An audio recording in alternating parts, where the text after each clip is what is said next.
Hello, gorgeous woman. Stella, Hello. hi. Thank you so much for coming on the podcast today. Thank you for having me. This is exciting.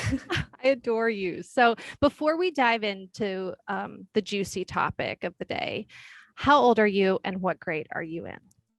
I'm 16 and I'm in 11th grade. Do you have a lot on your plate? I feel like that's a silly question. Currently, yes, it is like AP week and a week, but it's also like the last week and everyone just has to push through, So it's finals. Is it finals this week? Do you have a lot of finals and tests? Yeah. So that means it's even more precious that you're here. So thank you for taking the time. We talked earlier about different subjects that teen girls are facing a lot, and we landed on self-care. So let's get started. What is your definition of self-care? I think a lot of times when people think of self-care, of course it's like, taking a bath, a bubble bath, which is yes, or like makeup, which also yes, but I think there's more to that than just the like physical aspect. I think for self-care I've learned a lot about, like setting boundaries or like deleting your social media just to cleanse all of that, and also like taking time for yourself, and I think a lot of the times we're just always in this like go, I have so much to do, like always focusing on the next thing when we should like sit back and relax for a second, because I think this world just really puts this idea of to be doing something, and especially like in school and everything, and your parents, they constantly are like, oh my god, like, are you doing this, are you doing this? And I think it's good to step back for a second and just, be in your moment. But also self-care, I've been recently like going out and just like sitting in the sun and tanning, and I feel like that helps me so much, like just getting like a fresh breath of air so much. I love that. We're going to put a pin in the boundary subject because I do want to get back to that. But are you seeing, when you talk about taking the time and feeling the pressure from everyone, are you seeing your friends, are you guys all sort of craving the time for yourself? Do you feel like other girls your age are feeling the need for self-care as well? Oh my god, yeah. I feel like we're constantly like on the go with something. Um and I think, yeah, taking time just like for yourself is something that I think a lot of people like want. And sometimes people feel guilty for that too. I know sometimes I do. It's like I feel like I constantly have to be doing something. And that may apply to some people, that may not, but I think like the longing for just like time for yourself is definitely something that's needed. Yeah, I call it creative alone time. I have to have it. Yeah. I have a question about where do you think real self-care separates from the self-care, and I say that in quotations, that's so widely used in the wellness and the beauty industry? Yeah. I think the real thing is more, I'm going to go back to like the boundaries and like deleting social media and everything. I think that part, there's this Instagram account called like We the Urban, and I'm obsessed with it because I think when you consume, I think often we compare ourselves a lot, and that's just detrimental. Like comparing is just not it for yourself, like yourself. And I think that comes into comparing when you're and which is why I think it's so beneficial to follow accounts that make you feel good about yourself and that promote good habits. What is your relationship with social media right now, or what has been and what is currently? Because it seems like you've reached a point of growth and an understanding of your relationship with social media. What what was your relationship and what is your relationship now? And what are specific things you've done in relationship to that? Because that's a huge part of our world right now. What have you done?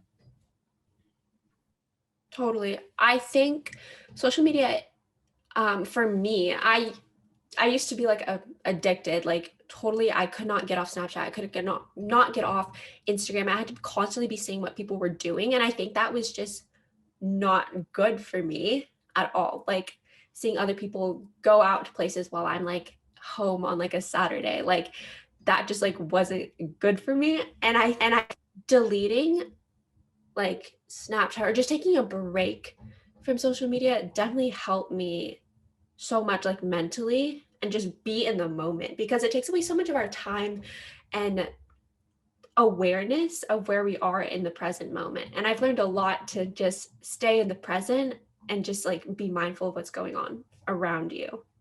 Because you got rid of the clutter of the social media. Yeah. Mm-hmm. How did you decide who to delete and who to follow? I mean, are there people, does that apply not only to famous people, but does that apply to your friends as well, or your acquaintances in school? On what scale are you following, unfollowing? I think partly celebrities too. Like I only follow people like fashion. I'm really into fashion, so I think just like fashion models and just like the clothing and everything. But also for school, I mean, yeah, like also people that I know. And I feel like it's a big thing if you like unfollow someone. So I realized that a really good thing that Instagram has is like mute. I don't know if it's called restricted or mute. Yes. Yeah. But it's but their stuff doesn't show up on your feed. And so it's like you're not really following them, but it doesn't say that you've unfollowed them, because I think a lot of drama goes down if you like unfollowed someone. People take it really personally, but I think it's okay to unfollow people for your own, like you should not apologize for having to do that. Like if you need to unfollow someone, unfollow someone. But depending on the circumstance with the person, I think mute is a very helpful um, thing on Instagram. I feel like that's one of those specific tools in life that seems silly when you say it out loud, but actually in practice, it's a huge part of self-care. Totally. When do you Because it's like know? friends that you've.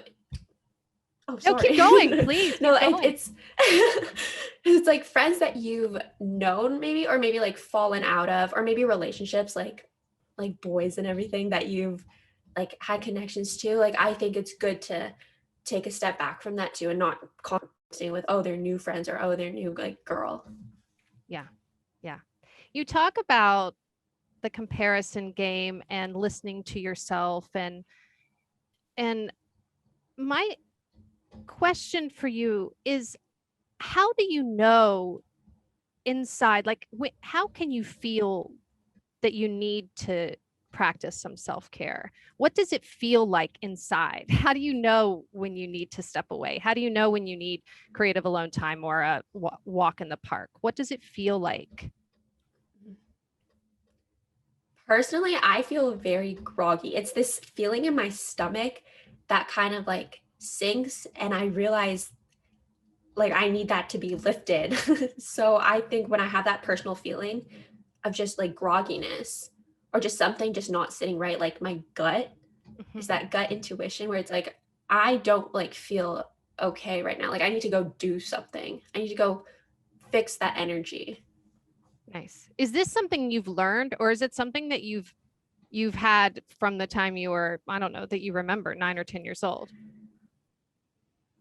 Oh, I've had to learn this, and I'm learned this because I definitely did not have this before. And learning, honestly, embracing into action of like when I need to listen to myself and take care of myself. Oh my God, has helped so much. So definitely have not had that. Definitely had to learn that.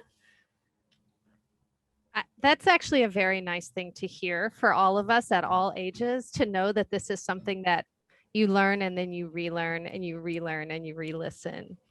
It's growth. I'm going to go back to what you were talking about earlier about boundaries, and about boundaries in friends, in time, accessibility, all the boundaries you set as self-care. What have been the most powerful boundaries you've set for yourself at this point in your life as a form of self-care? Yeah. I think it's really not going back to people or situations that have done you dirty. I just, wherever your energy is like not prioritized, like just don't go back to there. And I think that's a great boundary for yourself. But also, I think an important boundary is setting boundaries with your parents as well. And I think a lot of times, like I've noticed girls or just teenagers like have a difficult time being like, hey mom, like I just need some like space alone, based on like the reaction their parents will give them, or their ability to give that boundary. And I think boundaries with the parents is where it like starts, but also like with friends too, like I said, just protecting your energy. Do you feel guilty when it comes to boundaries with parents? Is that what stops you or your friends from setting those boundaries with your parents? I really think it comes to the relationship with them, or your ability to stand up for yourself, because I know every parent is different, but I personally, I've really learned to like speak up and set it when I feel like it. And obviously not when I feel like it, because you have to be accommodating to them too. But like when you've had enough, like be like, hey, speak up, because it's like you have like every right to say so too. And I think parents should be more aware of that. From the mouths of babes, I tell you. I when you talk about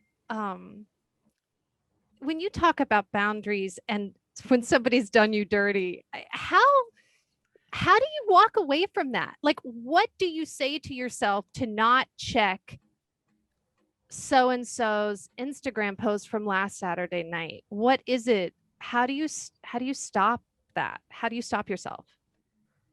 It's really all in self-control, because it's like it's just you, like, and you can't like if you go to someone and complain about it, it's kind of like, okay, yes, it's all really up to you and your control.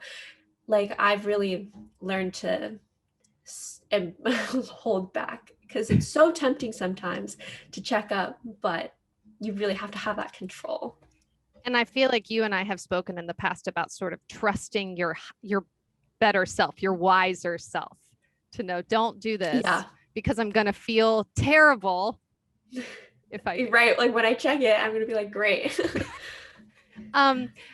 Okay. So to wrap up this part of the segment, before we dive into the next, what's some advice you have for other girls who have a lot on their plate like you do and that are desperate for self-care?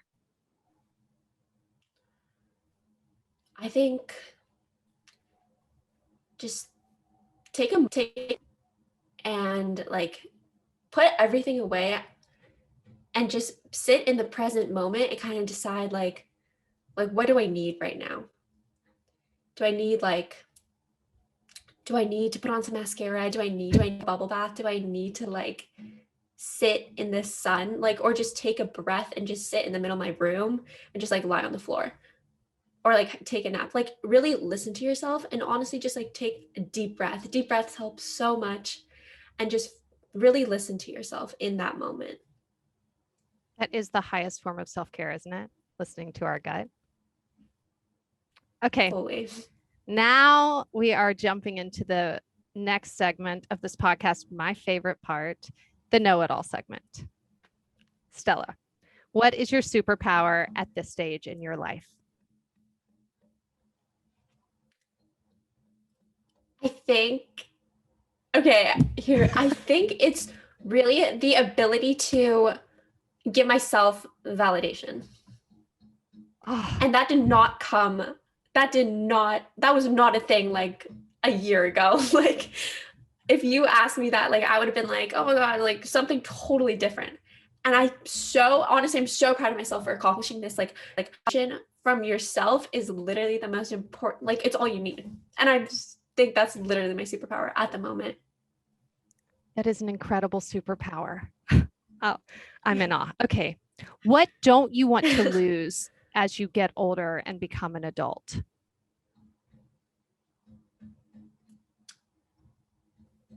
I still on that, definitely still like trying to please others. I don't want to like lose the ability to still have acceptance for myself, because I know it's like as you grow older, like, it's you'll go through some rocky situations, but like always like losing myself. So like always staying true to myself. I love that. What do you understand that adults don't think you do?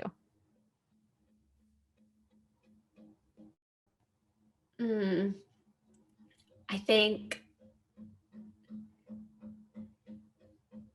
acceptance. Like, okay, hear me out. I think because I think a lot of I'm going to go back to the whole like validation point, because I think a lot of people, like even adults too, I just don't think, well, I'm just like in a very good like mindset that I've created for myself at this point, and I think like that's somewhere where I'm at, and maybe not a lot of people like know that, but I just think like internally, like I'm there. That's so great. Do you think that your family hasn't sees where you are, like really sees like the good place that you're in right now? Has that affected the relationship with your family? I think partly, yeah. I think once you've really had that like internal acceptance, it's like it just good things come out, and just better things arise from that. Better relationships, like better time, speaking up for yourself. I think overall, like it's just better energy. And then final question, what advice do you give your future self? Oh my God, to keep going, to literally keep going. It's like, no matter what hardship you're in, it's like, you're gonna get through that. Like, just keep going. It's gonna be okay. Oh, Stella, you are a lighthouse. You're a lighthouse. And no matter what age you are listening to you talk, it is ringing true inside of me. And so I am so grateful for you. Thank you for sharing your wisdom with me and being on the podcast today. I'm so grateful. Thank you. Oh my God, always. It's a pleasure. We'll talk soon. Thank you. Thank you. Mwah.